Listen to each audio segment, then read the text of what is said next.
It was a gray morning in Corpus Christi, Texas, the kind of Gulf Coast day when the humidity clung to your skin like memory.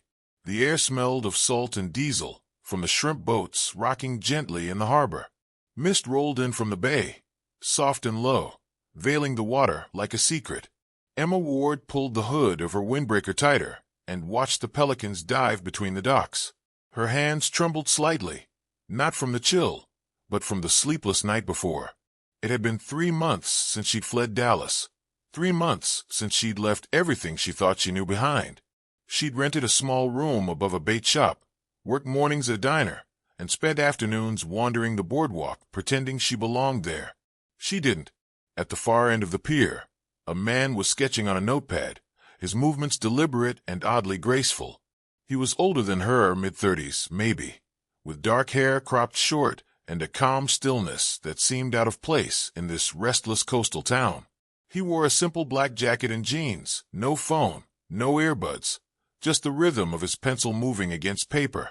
Emma noticed he kept glancing at the waves rather than at the people passing behind him. There was something meditative about it, something quiet and self-contained. When she got closer, she realized why. He was deaf. A small device, an off-brand hearing aid, sat loose behind one ear, its wire frayed. When a couple of fishermen shouted a joke nearby, he didn't even flinch. He kept drawing. Emma hesitated, then crouched near him and gestured toward the sketchpad. Beautiful, she signed hesitantly. Her fingers were stiff from disuse. College had been years ago, but she remembered enough. The man looked up, surprised. His eyes gray. The color of storm clouds over the bay met hers. Then he smiled faintly and signed back. You know ASL? She nodded. A little. Not well. He turned the sketchpad toward her. It was a drawing of the pier, every weathered board captured in soft graphite. But there was something else, something unsettling, in the background.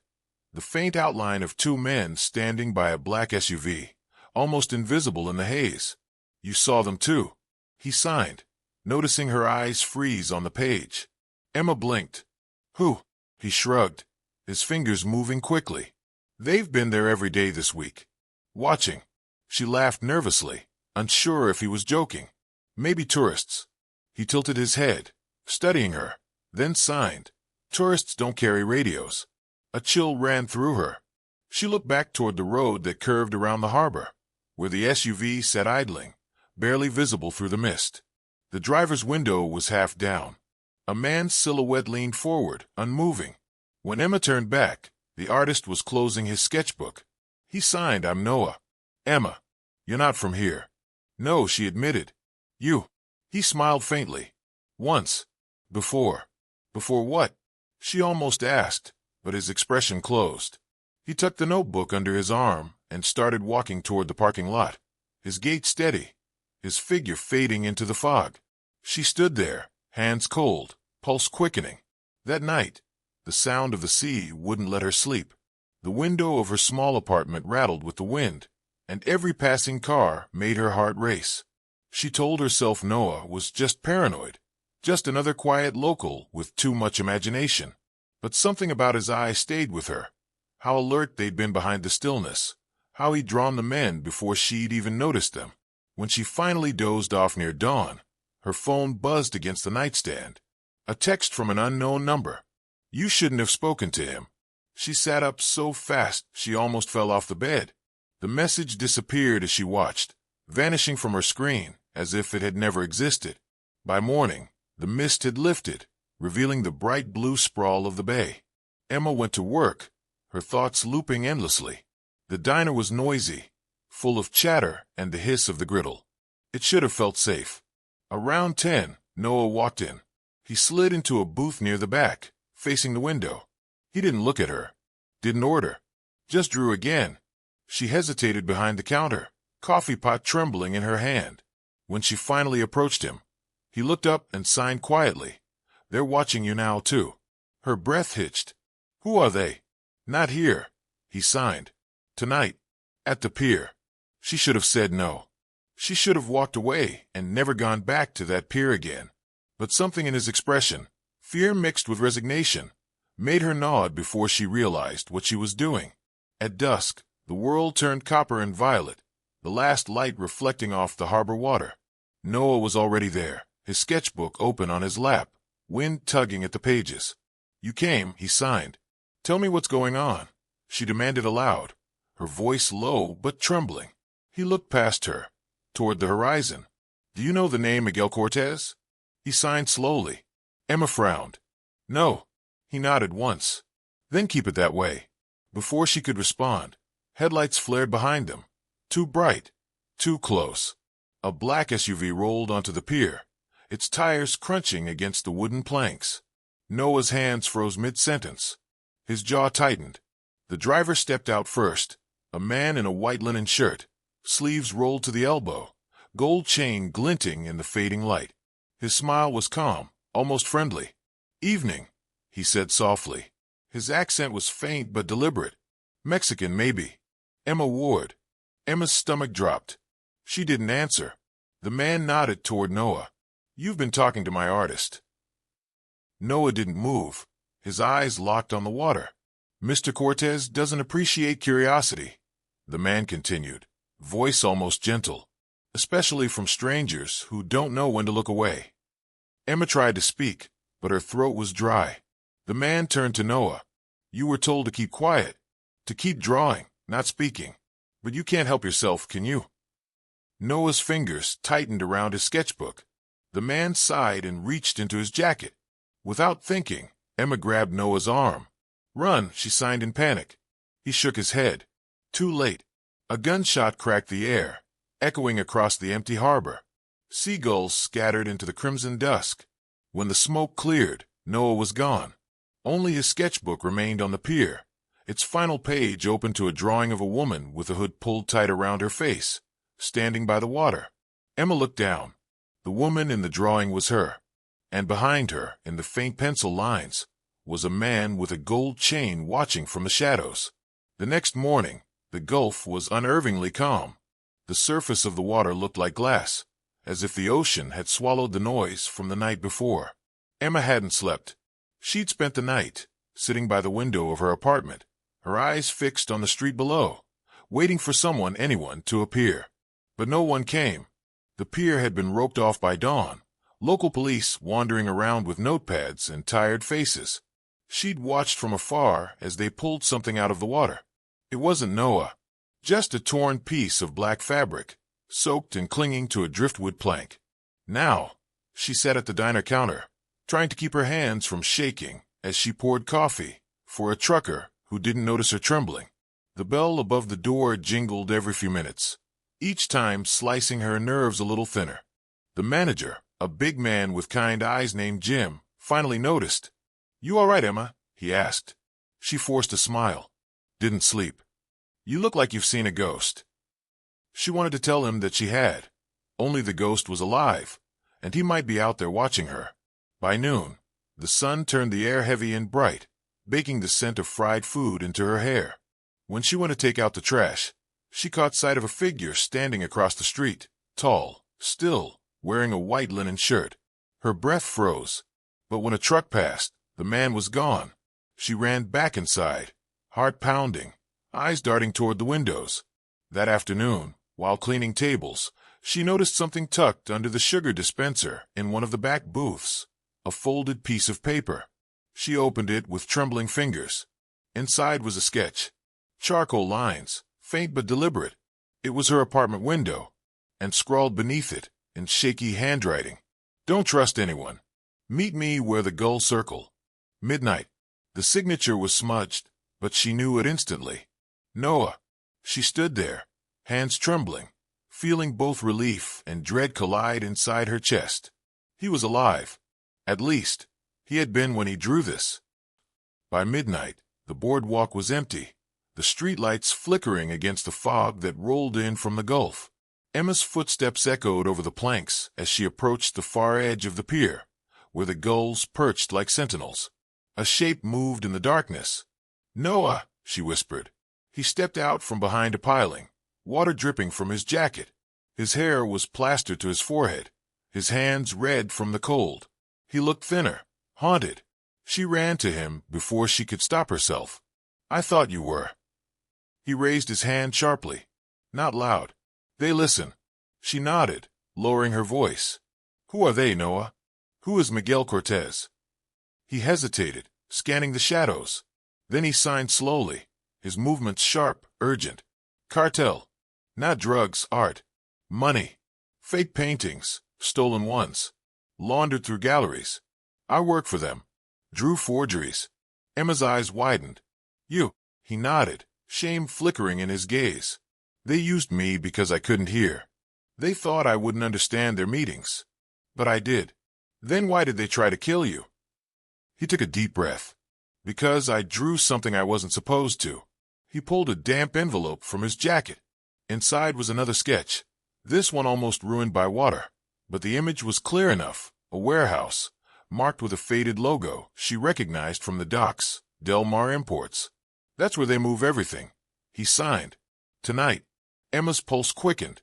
We have to tell the police. Noah shook his head violently. They own the police. Half this town. Lightning flickered far out over the water, illuminating his face for an instant. There was something desperate in his eyes, something that bordered on panic. I need your help. He signed. You can go places I can't. You can get inside. Why me? She asked, voice trembling. He hesitated, then signed, because you're already in it. They know your name. The world seemed to tilt. What are you talking about? Noah looked down, guilt flooding his expression. I told them about you. Weeks ago. Before we met. I needed someone who could talk to them for me. Someone clean. They found you through me. Emma took a step back, her stomach twisting. You used me. I didn't know they'd hurt you.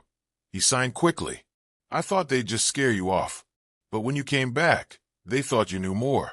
Thunder rumbled over the bay, low and distant. She turned away, tears burning in her eyes. So what now, Noah? You dragged me out here to finish what they started. He grabbed her wrist, not hard but desperate. No, I'm trying to fix it. You help me expose them. We both get out. Her voice broke. You think I trust you now? He didn't answer, just looked past her shoulder, eyes widening in sudden horror. She turned. A beam of light cut through the fog, a flashlight, coming fast down the pier. Noah pushed her behind a piling. Run, he signed, almost pleading. Before she could move, a voice echoed through the fog. Emma Ward. It was the man in the white linen shirt. His tone was soft, casual, almost polite. You didn't listen when we warned you. Noah stepped out, hands raised. The man smiled. Good boy. You still remember who owns you. Noah's jaw clenched. His fingers moved subtly behind his back. 3 signs Emma barely caught. Boat. East side. Go. Her body acted before her mind did. She slipped away along the dock, heart hammering, the fog swallowing her footsteps. Behind her, she heard muffled shouting, then the sharp, unmistakable crack of a gun. She ran until her lungs burned. Down the boardwalk, across the sand, until she reached the line of old fishing boats moored along the east side of the harbor. One of them, a weather-beaten trawler named Lucinda, had its rope loosely tied. She climbed aboard, untied it, and pushed away from the dock. The boat drifted into the darkness, the engine silent. Only when she was far enough that the pier was just a shadow did she collapse onto the deck, shaking. She reached into her jacket pocket and felt paper. Noah's last sketch. It was a map this time. The same warehouse, the same logo, and an arrow pointing inland. Beneath it, written in pencil, he's not Cortez. Emma stared at the note until the wind nearly tore it from her hands. Then she looked back at the city lights shimmering on the horizon, her mind spinning. If the man who'd confronted them wasn't Miguel Cortez, then who was? And where was the real one hiding? The Gulf wind howled softly against the hull as the Lucinda drifted into the night, carrying Emma deeper into a story she hadn't meant to be part of, but could no longer escape. The first light of dawn broke over the Gulf, painting the sky in bruised shades of lavender and gray. The Lucinda drifted a few miles offshore, her engine silent, her hull creaking softly against the slow rhythm of the tide. Emma sat on the deck, clutching Noah's sketch, the one that said he's not Cortez. The words gnawed at her, looping through her mind like a broken record. The man in the white shirt, The one who'd smiled as if he owned the air around him hadn't been the real cartel boss. He'd just been playing a part. But why? And where was the real Miguel Cortez? Emma tried to focus, tried to steady her breath. The air smelled of salt and diesel, and somewhere out there, thunder still rumbled faintly from a storm that had passed. She turned the sketch over. On the back, faint pencil lines formed another image, half-finished, but enough to recognize a face. A man with sharp features, slick-back hair, and eyes too dark to be kind. The name scrawled underneath in rushed handwriting. Deputy Sheriff Marcus Hale. Emma froze. She'd seen him. He came into the diner every other morning. Coffee black. Always sat near the window, badge glinting under the fluorescent lights. She'd thought he was just another tired local cop. Her stomach turned. If Noah was right, Hale wasn't just law enforcement. He was the one running the operation from inside the system. The morning sun was rising fast now, heat shimmering off the water. Emma knew she couldn't stay out there much longer. Someone would notice the boat missing. She started the engine, its low rumble breaking the silence, and steered toward the harbor, praying no one would see her return. By noon, the town had already moved on from the shooting at the pier. That's how the news described it, an altercation with unknown parties. No names, no arrests, no mention of a missing artist. Emma sat at the edge of her bed, staring at the small TV, flickering in the corner. The newscaster's tone was too calm, too practiced. They were covering it up. When the report ended, a sharp knock startled her. She froze. 3 short raps. Then silence. Slowly, she approached the door. "Who is it?" "It's Jim," came the muffled reply. She exhaled and opened it. Her boss stood there, his face pale, hat clutched in his hand. "You all right, Emma? Cops were a-skin about you this morning." Her heart jolted. "Cops? Yeah. Said they were following up on what happened last night. You didn't tell me you were down there." She forced a shaky laugh. "I wasn't." He frowned. "Funny. They seemed pretty sure you were." Behind him, a patrol car rolled slowly down the street. Deputy Hale was driving. His window was down. Their eyes met for half a second, just long enough for her blood to run cold. Jim turned to look, but by the time he did, the car was gone. "Emma," he said quietly, "if you're in some kind of trouble, you tell me now. This town's not the place to keep secrets." She nodded weakly. "I just need some time." He sighed, adjusted his hat, and left. As soon as he turned the corner, Emma locked the door and grabbed her backpack. She shoved Noah's sketches inside, along with her phone, wallet, and a change of clothes. She needed to disappear again. But before she could leave, her phone buzzed. "Unknown number. You can't run from what you don't understand." Another message followed seconds later. "Meet me where he drew the storm. Bring the sketches." Her pulse quickened. Noah. It had to be. The old lighthouse stood just beyond the main road, abandoned and half swallowed by sand dunes. The stairs groaned as Emma climbed, her flashlight cutting through the dusty dark. When she reached the top, she found him sitting against the window, staring out at the endless gray of the sea. Noah looked worse than before, exhausted, clothes still damp, a bruise blooming across his jaw. She exhaled, relief flooding her chest. "You're alive." He smiled faintly. "Barely." She dropped her bag beside him. "I found your sketch." "The deputy. Is it true?" He nodded. "He runs everything. Cortez doesn't exist. Hale uses the name to scare people. Keeps the myth alive. No one questions him." Emma sat beside him, staring out at the water. "Why me, Noah? Why did you pull me into this?" He hesitated. His fingers moved slowly. "Because I needed someone who still believed in truth." Her throat tightened. "You're saying that like it's already gone." "Maybe it is," he signed. Then, after a pause, "You still have the sketches?" She handed him the folder. He flipped through them quickly, stopping at one page. A drawing of a shipping container. Numbers scrawled along the edge. TX 3849. This one, he signed. Inside that container, proof. Ledgers, paintings, cash. Everything Hale's been hiding. If we get that, we end this. Before she could respond, a voice echoed up the stairwell. Beautiful view, isn't it? Emma froze.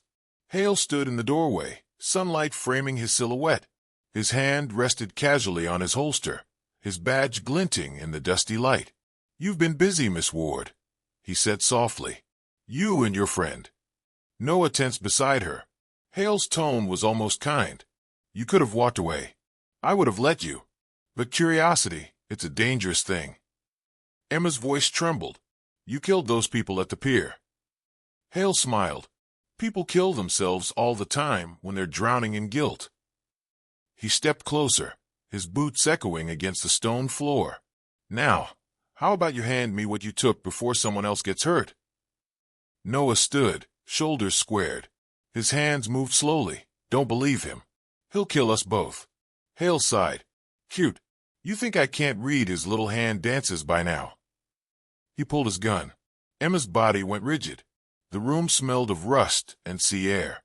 Noah's eyes met hers, steady, pleading. "Run." Before she could move, he lunged forward, slamming into Hale.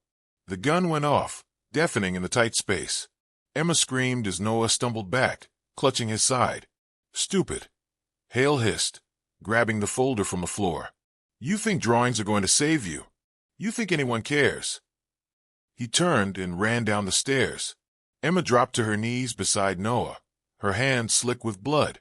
"You're going to be okay. You hear me? You're going to be okay." He smiled faintly, breath shallow. "Go. Get it back." She shook her head, tears spilling down her face. "I'm not leaving you." He grabbed her wrist weakly, his fingers tracing a single word on her palm, "believe." Then his hand went still. Outside, the storm broke. Rain slashed against the glass as lightning lit the horizon. Emma rose slowly, fury and heartbreak twisting together until they became one. She picked up the fallen flashlight, wiped the tears from her face, and whispered to the empty room, "I'll finish it." Then she ran down the spiral staircase and into the storm. By the time she reached the docks, Hale was already loading the folder into a truck near the warehouses. The rain came down in sheets, blurring the lights and washing the streets in silver. Emma crept through the shadows, heart pounding. Her eyes caught the shipping container Noah had drawn, TX 3849, its doors slightly ajar. She pulled them open. Inside, stacked to the ceiling, were crates of paintings wrapped in plastic, each labeled with the name of a famous museum. Forgeries, millions of dollars worth. And on the wall, pinned like a thread, was a photo of her. She stumbled back, breath catching in her throat. Behind her, a voice said quietly, "Told you curiosity was dangerous." She turned. Hale stood in the rain, gun steady in his hand. "Now," he said, almost kindly, "let's finish what you started." The thunder drowned out her heartbeat. The rain hit the docks like broken glass, the Gulf wind slicing through the night, with a hollow, violent sound. Emma stood frozen at the mouth of the shipping container, Hale's gun leveled at her chest. Water dripped from her hair into her eyes, but she didn't move. Behind her, the forgeries loomed in the dim light, stolen masterpieces and false signatures sealed in plastic. A world of lies built by men who never got their hands dirty. "Step out," Hale said quietly. His voice was calm, almost weary. "We both know how this ends." Emma didn't move. "You don't have to do this." He smirked. "You think this is about choice." He stepped closer, his boots splashing through the puddles. "You and your deaf friend should have stayed out of things you didn't understand." She clenched her fists. "You murdered him." His jaw tightened slightly. "No, Miss Ward. He made a choice. He drew what wasn't his to draw, and choices have prices." She took a slow step back, feeling the slick metal of the container door against her spine. "So what's mine?" Hale tilted his head. "You tell me." Then, from somewhere behind him, a voice called out, deep, accented, commanding, "Marcus." Hale turned sharply. Out of the darkness, two men emerged. One carried an umbrella, the other an assault rifle held low but ready. Between them walked a man in a dark gray suit, his shirt perfectly dry despite the storm. His presence radiated power, quiet and absolute. Miguel Cortez, the real one. Emma's stomach dropped. Senor, Hale stammered, lowering his gun but not holstering it. Ah, Cortez raised a hand. You used my name, my reputation, to build your little empire. His tone was calm, each word precise. I let it happen because it was convenient, until you got sloppy. Rain pattered softly against the umbrella. Hale's face twitched. You needed someone local, someone who could keep the cops off your back. I did that. Yes, Cortez said, but now the girl knows. And your mess has a way of spreading. His gaze slid to Emma. His eyes were dark and unreadable. You must be Miss Ward. Emma said nothing. Her pulse was a drumbeat in her ears. Cortez studied her for a long moment, then looked at Hale again. You see the problem, Marcus. You built a lie, and lies attract witnesses. He stepped closer, his voice lowering. You've become a liability. Hale's breathing quickened. I can fix it. Cortez smiled faintly. You already tried. Before Hale could react, the man with the rifle raised it and fired. The sound was deafening in the enclosed space.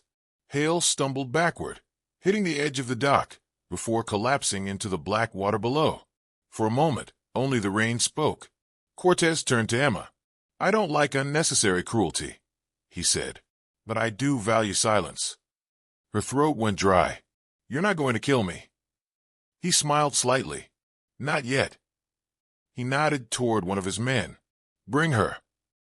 The van smelled of oil and salt.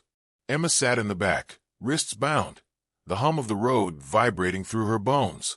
She couldn't tell where they were going, only that they were heading inland. Cortez sat across from her, perfectly composed. His umbrella rested beside him, spotless despite the mud. You worked at a diner, he said after a moment. Quiet life. Simple. Why throw it away? She glared at him. Because you people kill whoever you touch. He chuckled softly. Everyone kills something, Miss Ward. Dreams. Trust. Hope. The only difference is whether we bury the body. She looked away, fighting the fear that pressed against her ribs. After a while, the van slowed. Through the rain-streaked window, she saw the flicker of floodlights, a warehouse, isolated in the marshlands east of town. The same place Noah had drawn. They dragged her inside. The air was thick with gasoline and damp concrete. Rows of crates stretched into darkness, each labeled with coded markings. And in the center of the room stood a long wooden table covered in sketches, ledgers, and cash. Cortez walked to it, gesturing at the evidence like an artist showing his gallery. Your friend was very talented, he said. He drew everything. Every deal, every shipment. It's almost poetic, isn't it? A man who couldn't hear, yet he saw everything. Emma's chest ached. He wanted to expose you. Cortez's expression softened faintly. And what would that have changed?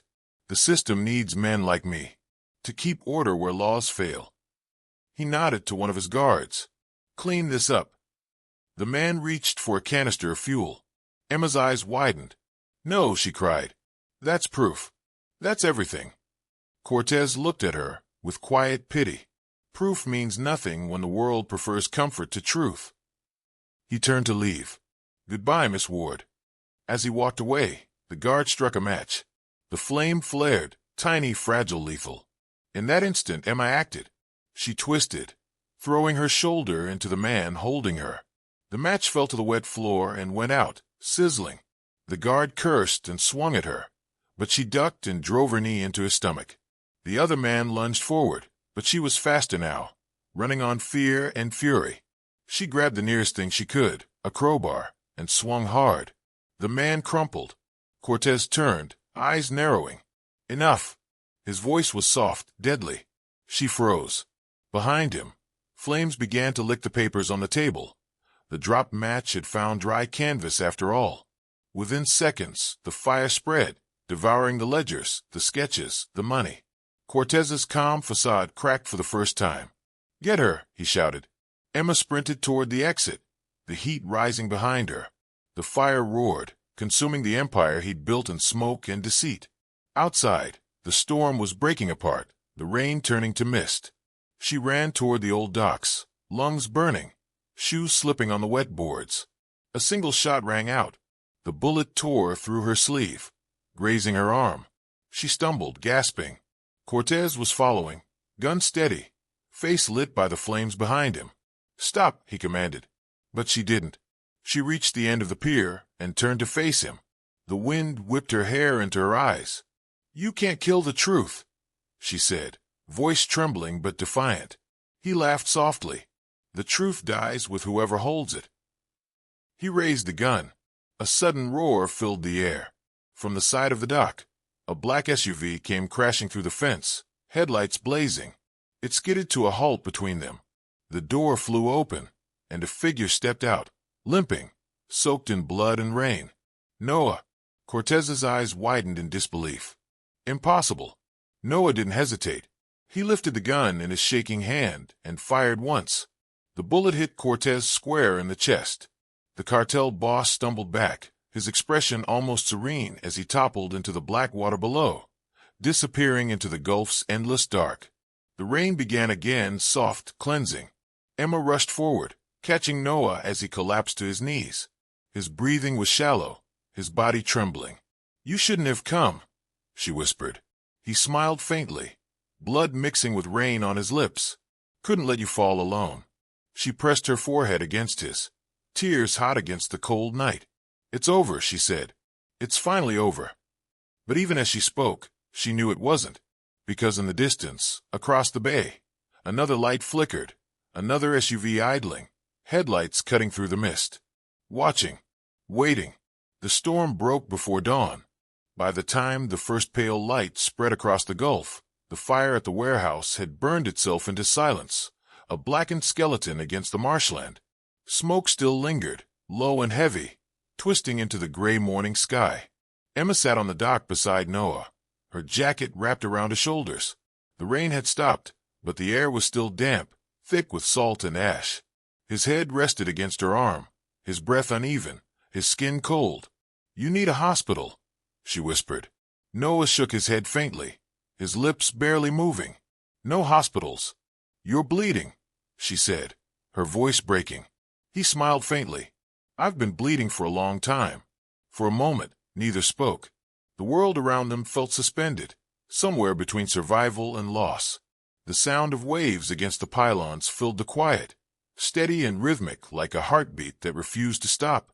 In the distance, sirens wailed, late, faint, but approaching. Emma turned toward the burning horizon. "They'll come," she murmured, "and they'll find us here. Maybe this time they'll see." Noah's gaze followed the smoke drifting toward the sun. His fingers trembled as he signed slowly. "They'll see what they're told to see." Her throat tightened. "Then we make them see something else." He looked at her, eyes tired but alive with something she hadn't seen before: belief. "You still think truth matters?" She smiled weakly. "I have to." The sirens grew louder, echoing through the fog. Emma stood, scanning the shoreline. Beyond the docks, shapes were moving: police cruisers, firefighters, men in suits she didn't recognize. The scene looked like order returning to chaos, but she could feel it already. This wasn't rescue. It was containment. They weren't coming to help. They were coming to erase. By mid-morning, the sun had burned away the last of the mist. Emma sat in the back of an ambulance, a blanket over her shoulders, answering questions from a detective with tired eyes. "What were you doing near the docks, Miss Ward?"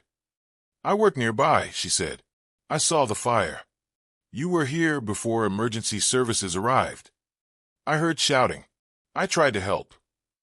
The detective studied her, pen hovering over his notepad. "And the man with you?" She hesitated. "He's gone." The detective's eyes flicked toward the charred remains of the warehouse. "We'll find him." No, you won't, she thought. When they finally let her go, the world had already begun to rewrite itself. The local news reported a freak electrical fire. No mention of cartel activity. No mention of Hale. No mention of Miguel Cortez. By noon, it was as if none of it had ever happened. Emma drove west that afternoon, leaving Corpus Christi behind. The coastal air gave way to dry fields and cracked highways. She didn't know where she was going, only that she couldn't stay. Noah had vanished before the authorities arrived. She turned her back for 5 minutes, and when she looked again, he was gone. Only his sketchbook remained, tucked neatly on the driver's seat of the old SUV. She opened it now, parked on the side of a lonely Texas road. The first few pages were smeared, half-burned, but then she turned to one near the back, a clean page, drawn in a trembling but determined hand. It was her, sitting at the wheel of a car on a long empty road, the horizon opening ahead, and in the bottom corner, small but deliberate, he'd written 2 words, "Keep going." Her eyes filled with tears. She traced the lines of the drawing, the graphite smudging against her fingers. Then she flipped to the very last page and froze. It wasn't a sketch. It was a page of numbers, coordinates, and a note scrawled in Noah's unmistakable hand. "The truth is buried. Arizona. Red Mesa Storage. Unit 17. Her heart pounded. He hadn't destroyed everything. He'd hidden it. Proof. 3 weeks later, under a sky that looked carved from copper and dust, Emma parked outside a storage facility just off Route 191. Red Mesa. The desert stretched out in every direction, vast and silent. She entered the code Noah had written. The gate opened with a mechanical groan. Unit 17 was at the far end, a rusted door with a padlock that looked untouched for years. She broke it open with a crowbar. Inside was darkness and the faint smell of oil and paper. Her flashlight cut through the dust, revealing stacks of boxes. She opened the nearest one. Inside, carefully sealed in plastic, were files, photographs, transaction records, shipping manifests. All the proof Noah had risked his life for. Her hands shook. This was everything. Enough to expose the entire network. But before she could react, a sound echoed outside, the crunch of tires on gravel. Headlights swept across the row of units. Emma's pulse spiked. She turned off the light and pressed herself against the wall, holding her breath. A car door slammed. Then another. A voice, a man's, calm and precise, called out, "Miss Ward, you've been busy." Her stomach turned to ice. She knew that voice. Cortez. She'd watched him fall into the Gulf. She'd seen his blood bloom on the water. But now, standing just beyond the open doorway, he looked untouched, his suit immaculate, his eyes as cold and measured as the day she met him. "How?" she whispered. He smiled faintly. "Bodies are easy to replace when myths are useful." He stepped closer, his shoes crunching softly on the gravel. The world needs its Cortez. Someone must keep the balance. Emma's breath came in shallow bursts. "No, you're supposed to be dead." "Supposed to be," he said, amused. "But death, like truth, is a matter of perception." He glanced past her into the storage unit. "You found what he left you. Good. Now you'll give it to me." She backed away, her hand closing around a heavy wrench on the floor. "He died for this," she said. "For the truth." Cortez sighed softly. He died because he believed people cared about it. Then he raised his gun. For a moment, the world narrowed to the sound of her heartbeat. Then, from behind him, another figure stepped out of the dark, limping, coat torn, face pale but alive. Noah. He moved silently, his steps measured. Cortez didn't see him until it was too late. Noah swung the crowbar hard. The gun flew from Cortez's hand, clattering to the concrete. Emma lunged forward, kicking it toward the wall. Cortez turned, fury breaking through his calm for the first time. "You again," he hissed. Noah didn't reply. His expression was steady, almost peaceful. He raised the crowbar once more. "Don't," Emma whispered. "He's not worth it." But Noah's eyes were far away, focused on something she couldn't see. His hands trembled as he signed one word, "Justice." He swung. Cortez fell. The sound of his body hitting the floor echoed through the empty desert air. Silence. Only then did Noah drop the crowbar, his breath ragged, his hand shaking. Emma rushed to him, gripping his arm. "It's over," she whispered. He looked at her for a long moment, then smiled faintly. "Now it is." By sunrise, the police were there. This time, not the bought ones, the real ones. The files were enough. The evidence undeniable. Cortez's empire began to unravel before the day was done. Emma gave her statement, her voice steady for the first time in months. Noah refused the hospital again, sitting quietly outside as the desert wind swept over the plain. When she finally joined him, He was sketching the horizon. "What are you drawing?" she asked. He smiled, his pencil moving across the page.